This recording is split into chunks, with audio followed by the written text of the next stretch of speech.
ठीक है, चलो हो गया। अच्छा,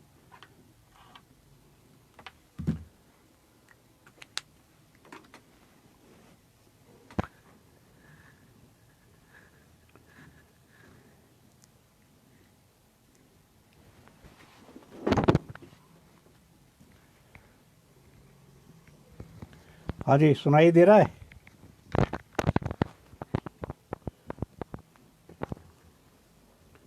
हेलो।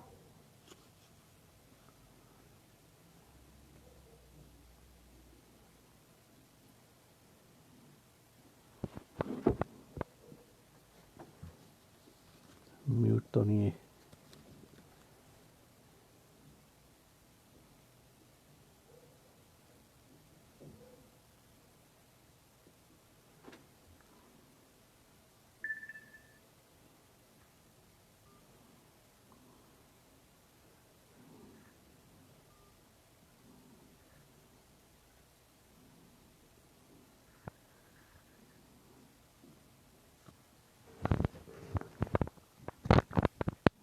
हाँ हाँ जी, आवाज़ आ रही है? तो अब सीधा शुरू कर दूँ मैं? सीधा पढ़ना शुरू कर दूँ? अच्छा अच्छा, चलो ठीक है, ठीक। हाँ जी, ठीक है।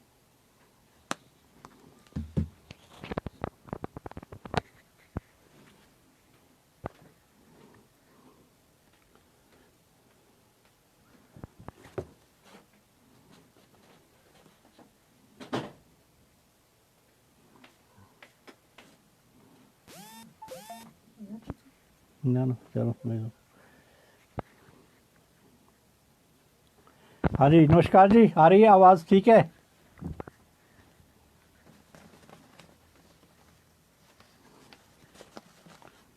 शुरू करूँ?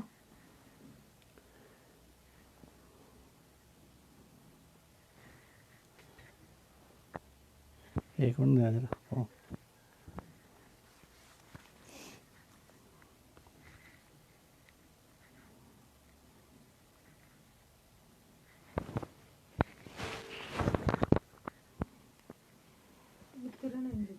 हाँ जी, तो मुझे नहीं कोई आवाज़ आ रही, मैं शुरू कर दूँ सीधा?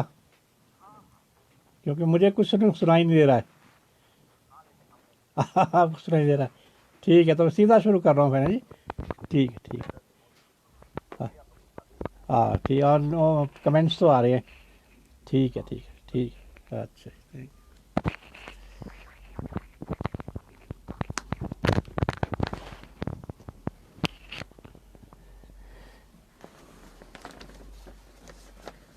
नमस्कार। थोड़ी तकनीकी कारणों से कठिनाई आ रही थी, तो अब मैं अपनी कहानी का पाठ आपके समक्ष रखने जा रहा हूँ। कहानी का शीर्षक है मंगू मदारी किडनैप केस। मंगू मदारी जाना माना तो था ही, कई गांवों तक पूरे इलाके में उसकी प्रसिद्धि थी। मूछें गिलारी की पूंछ सी, तो दाढ़ी के नाम पर ठोड़ी में दो तीन तीखे बाल, छोटी छोटी अधबिची शरारती आंखें, दोनों और लंबी जीभों वाला घुटनों तक लंबा कुर्ता, पुराना सा धोतरा, सिर पर उल्टा सीधा कपड़ा, कंधे पर झोली, हाथ में बीन लिए वे बिल्ली की तरह घर के पिछवाड़े से निकलकर आंगन में आता तो सभी सहम जाते। बहुत ही रहस्यमयी और अज्ञात शक्तियों का मालिक माना जाता था उसे। कौवे और शिवा से सीधा वार्तालाप होता था उसका। जहरीले से जहरीले कोबरे को पकड़ना उसके बाएं हाथ का खेल था। कितनी ही चमत्कारी जिंदा मणियाँ उसके पास थीं जो दूध पीती थी। गर्मियों के दिनों खेतों में बहुत से सांप निकलते, जिनमें कोबरा सबसे खतरनाक। एक बार डस ले तो क्या आदमी क्या पशु बचना नामुमकिन। गला फुला फुला कर बीन बजाते बजाते मंगू ताकतवर से ताकतवर जहरीले खड़पे को पूंछ से पकड़ खींच लेता। सबके सामने उसके दांत तोड़ जहर और मणि निकालकर अपने टोकरे में बंद कर देता।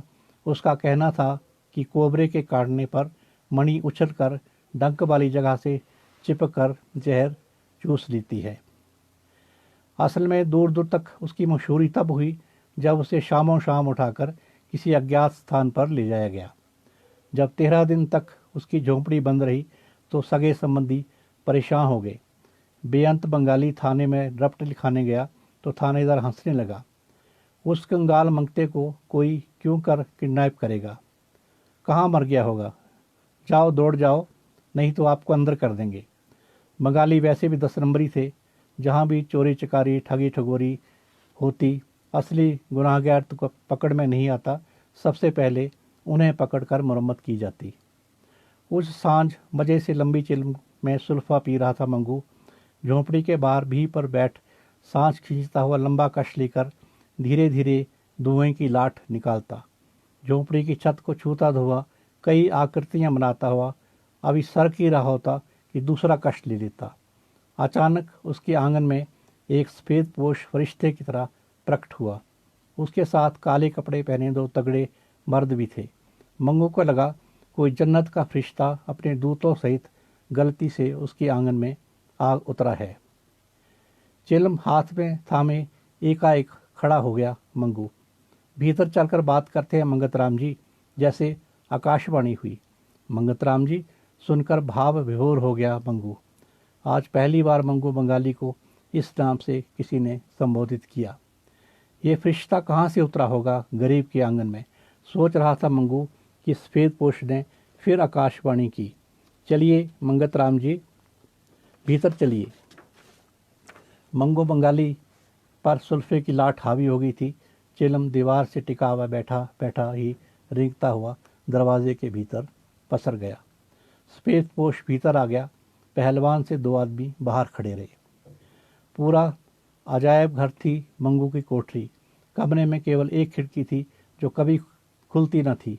पीछे की ओर 4 बाई 4 फुट जगह बढ़ाकर एक चूल्हा बना रखा था, जिसमें धुआं ऊपर जाने के बजाय भीतर अंदर ज़्यादा आता था।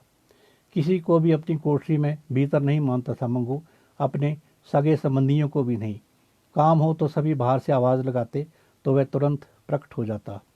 आसपास के युवक जानबूझकर भीतर जाने की कोशिश करते, जा नहीं पाते। झोंपड़ी के छोटे द्वार पर पुरानी सांकल थी, जिसमें बाबा आदम के ज़माने का ताला लटका रहता। तोड़ना तो दूर, किसी को उसे हाथ लगाने की भी हिम्मत नहीं होती। उससे बात करनी हो तो आंगन में ही हो पाती थी। आसपास के लोग उसके पास कई तरह के उपचार के लिए आते थे। बीमारी समारी, टोना टोटका, ओपरा सोपरा, जादू टोना, तंत्र मंत्र, वशीकरण, मोहन मारण उच्चाटन, सबका इलाज था मंगू के पास। मन चले युवक अपनी मनपसंद मगर उन्हें दुत्कारने वाली प्रेयसियों को फांसने के लिए उसके द्वार पर आते। कभी गिद्दड़ सिंगी, कभी आकाश में उड़ते बाज की परछाई की मिट्टी वह उन्हें देता। शरीफों के कारवां में ऊंट पर बोरे की तरह थी ये बंगाली बस्ती। बस्ती क्या, 3-4 झोपड़ीनुमा घर थे रेलवे लाइन के नीचे, नाले से ऊपर। एक महंत बंगाली, दूसरा बेअंत बंगाली और तीसरा मंगू बंगाली। मंगू छड़ाई था, बंगालना नहीं थी उसके पास। बहुत साल पहले ये सिरकियाँ लगाकर यहाँ रहने लगे थे। मांगना और खाना ही इनका काम था। एक मुहावरा बन गया था, भूखा बंगाली। बहुत से कुत्ते पाल रखे थे जिन्हें साथ लेकर ये बाहर निकलते। ये शिकारी कुत्ते गोह जैसे शिकार को पत्थर के नीचे से खींच लाते। सांप पकड़ना इनका मुख्य काम था। घर घर बीड़ी मचाकर सांप नचाना और झोली से सांप की मणियाँ, गिद्दड़ सिंगी या ऐसे ही अनोखे पदार्थ बेचना इनका काम था। कोई भी शरीफ और भले घर का दिन के उजाले में इनकी बस्ती में नहीं जाता था। महंत बंगाली के एक टेलीविज़न और 2 लड़कियां थी, लाजबंती और फूलबंती। एकाएक भीतर आए सफ़ेद पोश को देख सक पका गया मंगू। मंगू ने उसे ध्यान से देखा। इतना लंबा चौड़ा, चेहरे पर छोटी छोटी दाढ़ी, गले में सोने की भारी चेन, उंगलियों में कई तरह की नगों की चमकीली अंगूठियाँ, गले में रेशमी पटका। कमरे की दीवारें मैली थी जो झुटपटे में और भी बदरंग लग रही थी। दीवारों पर लंबी कीलों से 4-5 झोलियाँ टंगी थी। लग रहा था हर झोली में कुछ न कुछ है। जब भी मंगू बाहर जाता, इनमें से एक न एक झोली उसके कंधे पर झूलती रहती। छत के बांसों के बीच गुदड़ों में कुछ न कुछ ठोंस रखा था। कोने में एक बड़ा सा घड़ा था जो मंगू की आहट सुनते हिलने लगा था। माली की गंध पहचान घड़े में रखा ताज़ा पकड़ा सांप फुफकारने लगा। सफ़ेद पोश फरिश्ते ने कमरे का जायज़ा लिया। मंगू अभी संभल नहीं पाया था कि गंभीर आवाज़ में जैसे आकाशवाणी हुई। आपसे काम है मंगतराम जी, मना न करिए, मुझे पार्टी अध्यक्ष ने सीधे आपके पास भेजा है। मेरे पास? मैं गरीब भला क्या कर सकता हूँ माई बाप। गुमान सिंह को जानते हैं ना आप? गुमान सिंह? नाम तो सुना था मंगू ने, हालांकि राजनीति में उसकी कोई दिलचस्पी नहीं थी। गांव गांव घूमना, बीन बजाना, जहरीले सांप पकड़ना, मेले में मदारी का खेल दिखाना, यही जीवन था मंगू का। राजनीति की चर्चा अब हर शादी ब्याह में, हर महफिल में, ढाबे में, चाय की दुकान में होती रहती है। बाजार की तरह राजनीति भी अब लोगों के घरों में घुस गई है। अतः कुछ न कुछ हर आदमी के कान में पड़ता रहता है, चाहे गरीब से गरीब, दलित से दलित हो, घर में खाने को दाने हो या ना हो। हाल ही में चुनाव हुए थे, अभी सरकार बनी न थी, अतः चर्चा जोरों से था। गुमान सिंह विरोधी पार्टी के नेता थे, इलाके के बड़े और जाने माने नेता। कई चुनाव जीते, सरकार आई तो कई बार मंत्री भी रहे। जब से राजनीति में आए एक ही पार्टी में रहे, एक ही पार्टी, एक ही पत्नी और एक ही बेटा। ऐसा बहुत कम होता है। पार्टी के बहुत पुराने कर्मठ कार्यकर्ता, ज़मीन से जुड़े हुए, ज़मीन से ही उठे हुए। इस बार ऐसा खेला हुआ कि दोनों पार्टियों के बराबर एमएलए आ गए। जनता और नीति ने बराबर बांटा, ना किसी को एक कम, ना किसी को एक ज़्यादा। खींचतान तो मची मगर कोई सरकार नहीं बना पाया। सरकारी पार्टी ने अपने सब विधायकों को राजधानी के एक होटल में ठहरा दिया। विपक्षी दल अपने विधायकों को लेकर एक टूरिस्ट डीलक्स बस में देशाटन पर कहीं दूर ले गया। खरीदो फरोख्त की अफवाहें उड़ने लगी। पर मंगू को इससे क्या लेना देना। गुमान सिंह तो विपक्ष का दिग्गज नेता, वह ही तो सूझबूझ दिखाकर ले गया था सबको। आपने गुमान सिंह को हमारे खेमे में लाना है मंगतराम जी। धूल की परवाह किए बगैर सफ़ेद पोश खाली पीपा खींच बैठ गया। मैं कैसे ला सकता हूँ महाराज जी। मैं कंजर, एक गरीब बंगाली, मांग मांग कर गुजारा करता हूँ। कहाँ गुमान सिंह, कहाँ राजा भोज, कहाँ गंगू तेली। ये तो बड़े लोगों के खेल हैं, बड़े लोग ही खेल सकते हैं। मजाक क्यों करते हैं महाराज इस भिखमंगे से। हम जानते हैं वे बहुत कट्टर हैं, बचपन से ही उन्हें उसी दल में रहने के संस्कार मिले हैं, मगर राजनीति में कुछ भी असंभव नहीं है। आप उनका दिमाग फेर सकते हैं, उनकी आंखों में पट्टी बांध सकते हैं, उनकी नज़र बांध सकते हैं, उनकी सोच बदल सकते हैं, उन्हें अपने पराये की, उनसे अपने पराये की पहचान छीन सकते हैं। पर मेरे पास क्या है हजूर, क्या नहीं है आपके पास। वे सब देवी ताकतें, वे करिश्मे, वे शैतानी रूहें, वे करतब, क्या नहीं है आपकी झोली में। अब इन चीज़ों का कोई असर नहीं रहा महाराज जी। घोर कलियुग लगाया हुआ, लोग बड़े चंट और चलाक हो गए। असर है मंगतराम जी, असर है। आपके पास तो कई कुछ है, कलयुग में ऐसी ताकतों में ही असर बचा है। निकालिए अपनी झोली से और कुछ फेंक दीजिए उस गुमान सिंह के गंजे सिर पर। तोड़ डालिए उसका सारा गुमान और घमंड। गिद्दड़ सिंगी सुंघाइए, उल्लू का मांस खिलाइए, बरगद की धूल लाकर उसकी गाड़ी में डालिए। उसकी नज़र बांध दीजिए कि हम लोग उसे अपने लगें और अपने लोग दुश्मन। मंगू चुप हो गया, बोले भी तो क्या बोले। मंगू को याद आए अपने वे जादुई करतब, जिन्हें देख लोग दांतों तले उंगली दबा देते। कमज़ोर दिल वाले तो कांप उठते, नासमझ बच्चे हैरान होते। धातु के भारी गोले निकाल जब आकाश में उड़ाता तो वे वापस नहीं लौटते। तमाशा देखते लोग डर जाते कि गोला कहीं उनके सिर पर ना गिरे। टोकरी से कबूतर निकालता, मुंह से रंगीन कागज़ों की लड़ी निकालता। अंत में वे नज़र बांधकर जमूरे की जीभ काटता। खून से लथपथ जमूरा धरती पर लौटता तो मदारी के आदेश पर सभी जन अपनी मुट्ठियाँ खोल देते और उस पर पैसों की बरसात हो जाती और लोग अनुनय विनय करते, जमूरे की जीभ तुरंत जोड़ दो। जनाब, मैं करतब तो करता हूँ, पर यह सब हाथ की सफाई है, असल में कुछ भी नहीं होता। सब नज़रों का धोखा है मालका। आप तो पढ़े लिखी और पहुँचे हुए लगते हैं, गीदड़ के सींग थोड़ी ही भी होता है, वह तो गीदड़ की खाल का टुकड़ा ही हम गीदड़ सिंगी कहकर दे देते हैं, उससे क्या होना। हम जानते हैं, लोग तो इस पर विश्वास करते हैं ना, कहते हैं ऐसी ऐसी चीज़ें हैं जिनसे पढ़ा लिखा अक्लमंद आदमी भी बेवकूफ़ बन जाता है।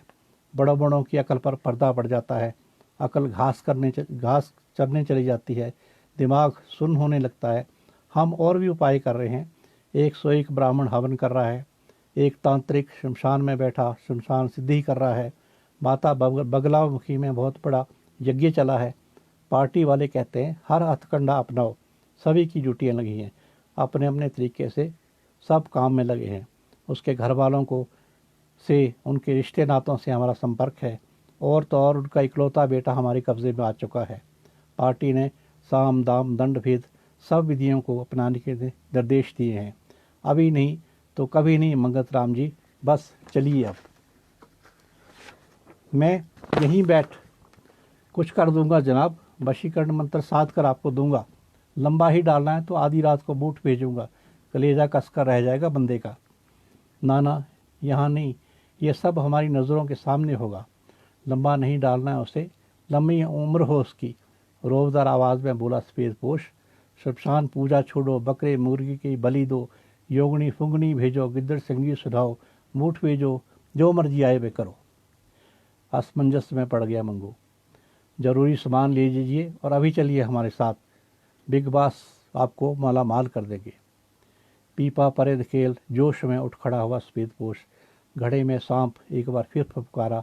दूर जंगल में गीदड़ हूँ हाँ कर रोने लगे। मंगू ने छत से पुरानी झोली में कुछ कुछ भरा, बीन हाथ में ली और साथ हो लिया सफ़ेदपोश के। सड़क में सफ़ेदपोश की बहुत बड़ी काले रंग की गाड़ी खड़ी थी। मंगू दोनों पहलवानों के बीच बैठ गया और सफ़ेदपोश आगे बढ़ गया। रातों रात मंगू को एक साधारण से होटल में पहुंचा दिया, जिसके पास ही 5 स्टार होने से वह महत्वपूर्ण बन गया था, जिसमें विपक्षी विधायक ठहराए गए थे। होटल के बाहर एक बड़ी आलीशान बस खड़ी थी। यहाँ से बड़े होटल की सारी गतिविधि साफ साफ नज़र आ रही थी। कौन निकला, कौन भीतर गया, सब दिख रहा था। वैसे भी हर 5 स्टार के पास एक साधारण होटल अवश्य होता है, ताकि ड्राइवर या दूसरे कर्मचारी वहाँ ठहर सकें। कंपनी के खर्चे पर ठहरे मिडिल क्लास के लोग वहाँ बिसलरी आदि सस्ते दामों में ले सकें। आसपास के साधारण होटलों में कुछ लोग ठहरे थे जो उस बड़े होटल पर नज़र रखे हुए थे। सफ़ेदपोश आया तो पहचाना ही नहीं गया। वह सिर पर टोपी, चुस्त पैंट और सफ़ेद कमीज पहने हुआ था। बार बार हाथ में लिए चौड़े मोबाइल से उसकी उंगलियां खेल रही थीं। यहाँ आराम से पसर जाओ मंगत राम जी, जो मर्जी आए खाओ पियो, मुर्गा खाओ, मांस खाओ, मच्छी खाओ, दारू पीते हैं तो दारू भी पियो, ये वाला बटन दबाओ, मंदा हाजिर, उससे जो खाना पीना हो मंगाइए। डेमो देने के लिए घंटी का बटन दबाया सफ़ेदपोश ने। उसी क्षण बहरा जिन की तरह हाजिर हो गया। जी जनाब, क्या हुक्म है, क्या खिदमत करो, वह झुकते हुए बोला। फ़िलहाल चाय पिलाओ, एकदम कड़क। ये देखो मंगत राम जी हैं, जो ऑर्डर करें हाजिर करो, हमारे बहुत ख़ास आदमी है, कोई शिकायत नहीं होनी चाहिए। सफ़ेदपोश ने रौब झाड़ा। मत डराओ जी गरीब को। मंगू चुप रहा, बोला नहीं। 5 मिनट में चाय आ गई। महाराज, जल्दबाजी में मेरा सप रह गया, वो भूखा होना। मंगू चाय का घूंट भरते बोल उठा। मैनू साथ वास्ते चाहिदा सी। सप? सप क्या करना है यहाँ? यह शहर है, शहर में सांप नहीं होते। सफ़ेदपोश हंसा। मंगू उदास हो गया। आसपास जंगल तो होना, यहाँ कोई झाड़ बूट। जंगल तो यहाँ दूर दूर तक नहीं है, झाड़ियाँ भी नहीं। हाँ, बीच बीच में पार्क हैं जिनमें ऑर्नामेंटल झाड़ियाँ, बेलें, फूलों के पौधे हैं। यहाँ सांप कहाँ? नहीं साहब जी, जरूर होना। ये धरती देजीब है, सारी धरती इनकी है। चाहे ऊपर महल बना लो महाराज, धरती तो इन्हीं की है। खैर कोई गल नहीं। शाम को मंगू बीन अंगोछे में छिपाए घूमने निकला तो एक बड़े पार्क के नीचे झाड़ियाँ ही झाड़ियाँ नजर आई। आने जाने पर उसे सांप की गंध आई। जरा देर बीन बजाई तो झाड़ी में सोए सांप को दबोच लिया। मुंडी हाथ में दबा अंगोछे में छिपा कर ले आया। सर्दियां आने लगी थी, अतः सांप ढीला पड़ गया था। लौटते हुए उसने सांप को 5 स्टार होटल के स्विमिंग पूल की ओर बगीचे में सरका दिया। जा पुत, बैठा रही इतने सवेरे तक, रात ਨੂੰ ਨਹਾ ਲਈ ਗਰਮ ਪਾਣੀ ਦੇ ਕੁੰਡ ਵਿੱਚ। ਧੰਨਵਾਦ तेरे जो इन्ने ਵੱਡੇ होटल च जा रहा जिथे सरकार बैठी है। गाड़ियों के शोर से तड़के ही नींद उचट गई मंगू की। सुबह ही नहा धोकर एक गिलास चाय, आमलेट और सूखा चिकन खाकर 5 स्टार के गेट पर आ गया। अभी होटल शांत था। गेट के भीतर आकर वह बीन बजाने लगा। बड़ी बड़ी मूछों वाले चौड़े दरबान ने उससे बकाया तो वह हंसा।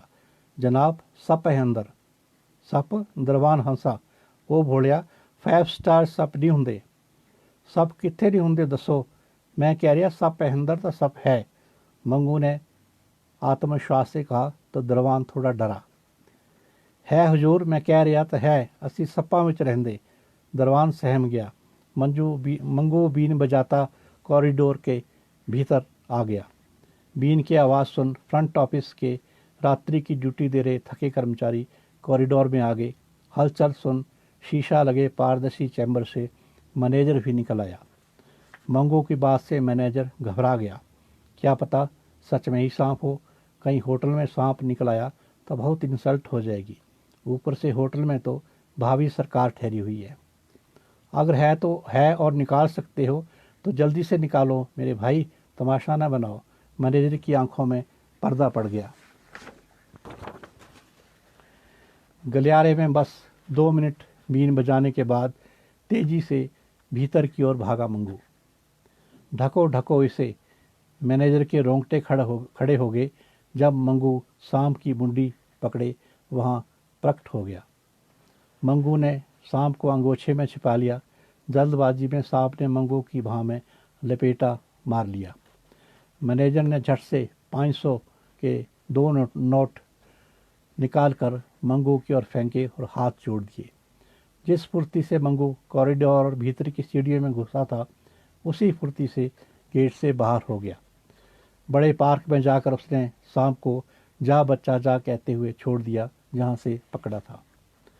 दोपहर को सफेदपोश आया तो मंगू ने गर्व से सुबह की दास्तान सुनाई और कहा, मैं होटल के अंदर उरे परे सीढ़ियों में उतरने के रास्ते मुर्द भसब छिड़काया।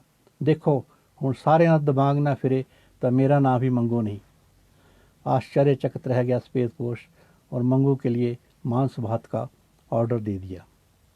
अगली सुबह सफेदपोश ने खबर दी कि 11 बजे गुमान सिंह अपने होटल से अपनी गाड़ी में रवाना होंगे। मंगू उस समय अपना कर्तव्य दिखा सकता है। मालका, ये था मुंडे च पानी। मंगू ने सफेदपोश को धूल की पुड़िया दी। मुंडे यानी सफेदपोश, चौंका सफेदपोश। सिर उत्ते गंजी खोपड़ी च। मंगू हंसा। सफेदपोश ने पुड़िया गाड़ी साफ करने वाले आदमी को थमा दी। गाड़ी साफ करने वाला धूल ले गया और गुमान सिंह की गाड़ी में छिड़क दी। वे हमेशा अगली सीट पर बैठते थे, अतः अगली सीट में सिर टिकाने की जगह ज़्यादा धूल मलने की सलाह दी ताकि उसके गंजे सिर में धूल लग जाए। मालका, ये तो सुंघानी पौनी।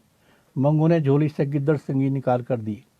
अगली सुबह गिद्दड़ सिंगी सफेदपोश खुद ले गया और गुमान सिंह के गंजे सिर पर किसी न किसी तरह फिरवाई देगा, ये सोचा। उसने बैरे को पटाकर हिदायत दी कि इसे गुमान सिंह के डीओ या सेंट में घोल कर घुमा दे, और नहीं तो नहाने वाले साबुन में ही मल दे। गीदड़ के कुछ बाल तौलिए में चिपका दे। ऐसे ही तमाम अनुबंधों, पक्के वादों, नोटों के भरे ब्रीफ केसों से लेकर मिट्टी, धूल, हड्डियों का चूरा, हवन, शमशान की धूल लोग ले जा रहे थे। तरह तरह के वेश धरे ये लोग विनम्र और वाकपट्टू थे। कोई दरबान, कोई सफाई कर्मचारी, कोई फ्रंट ऑफिस तो कोई किचन का कर्मचारी। इस तरह हलचल और राजनीतिक गहमा गहमी ज़्यादा दिन नहीं चल पाई। इन दिनों गुमान सिंह के बेटे से बात नहीं हो पा रही थी। बड़ी उम्र निकल जाने के बाद बेटा हुआ था। उम्र अभी छोटी है, नादान है, दुनियादारी की उसे समझ नहीं है। गुमान सिंह सोचने लगे, अकेली संतान और लाडला होने से बिगड़ भी गया है। सोचकर दिमाग चलायमान हो गया गुमान सिंह का। वैसे मजबूत जिगरा रखता था गुमान सिंह, शक्ति का पुजारी था, दुर्गा सप्तशती का पाठ रोज करता था। अंततः गुमान सिंह किन्हीं अज्ञात ताकतों से गिर गया। उसकी सांस रुकने लगी, घुटन महसूस होने लगी, उसका विवेक, सोचने समझने की सारी शक्ति जाती रही। उसकी हालत कैंचुली चढ़े सांप सी हो गई। खबर आई कि विपक्षी दल के नेता गुमान सिंह विधानसभा के स्पीकर बन गए हैं। पार्टी भी नहीं छोड़ी और सरकार भी बन गई। विपक्षी दल में दरार पड़ गई है। एक धड़ा सरकार से मिलने को तैयार बैठा है। लोग बहुत गरमाए, बहुत गुस्साए, बहुत खिसियाए। करते तो क्या करते। समय के साथ सब शांत होने लगा। गुमान सिंह इतने पुराने करबट वर्कर सियाने नेता कैसे सरकार में मिल गए। उनके होने से ही तो विपक्ष लगता था। उन्होंने अपनों को त्याग दिया, जिनके साथ मिलकर बड़ी बड़ी लड़ाइयाँ लड़ी थी, सुख दुख में लंबा साथ दिया था। आंखों में पर्दा पड़ गया, मति भ्रमित हो गई। आखिर हुआ तो क्या हुआ। मंगू बंगाली की झोंपड़ी कई दिन बंद रही। वह कहाँ गया पता नहीं। कुछ छोकरों ने गोधूली के समय उसे लंबी गाड़ी में बैठते देखा था। कोई कहता मंगू बंगाली मंगतराम चौहान बन राजधानी के बंगले में रह रहा है। उसे सरकार ने मंत्र विज्ञान एवं शोध संस्थान नामक एक नए संस्थान का अध्यक्ष बना दिया है। कोई कहता नहीं, वह मंगू मदारी नहीं है। मंगतराम चौहान के तौर तरीके तो शाही है। वह तो नित नए कपड़े बदलता है, आंखों में महंगा चश्मा लगाता है, हाथों में छड़ी लिए घूमता है। कोई कहता है जैसे राजा लोग पहले कारीगरों, जासूसों या अपने भेदियों को मरवा देते थे, वैसे ही मंगू को भी मरवा दिया गया है। मंगू बंगाली 13 दिन तक नहीं लौटा तो घड़े में बंद कोबरा भूख से बेहाल हो घड़े का मुंह तोड़ बाहर निकला और फुफकारता हुआ फन उठाए मंगू की गंध लेता राजधानी की ओर चला गया। धन्यवाद, बहुत बहुत आभार।